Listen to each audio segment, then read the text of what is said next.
At upang mapangalagaan ang mga komunidad sa tabing dagat mula sa pananalasa ng malalakas na bagyo, pagtaas ng sea level, iba pang sakuna at kalamidad, pinasinayaan po ng Iloilo Provincial Government ang isang Disaster Risk Reduction and Management Interagency Resilience Hub sa Carles upang mapaigting ang kahandaan sa pagtugon sa anumang unos o trahedya.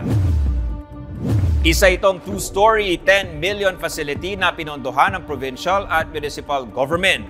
Ang unang disaster hub na naitayo mula sa kolaborasyon ng lokal na pamahalaan. Ayon kay Iloilo Governor Arthur Defensor Jr., gagawin lang sanang headquarters ng Bantay Dagat ng Lalawigan at Management Center for the Visayan Sea ang hub.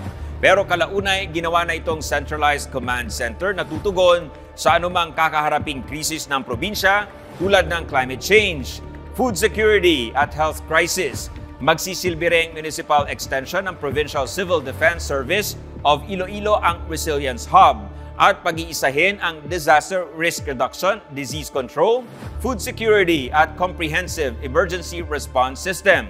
At ngayon, minomonitor na rito ang tumataas na kaso ng dengue sa probinsya. Itinatayo na rin ang ganitong pasilidad sa coastal municipality ng Estancia, Banate, Concepcion at Ahuy.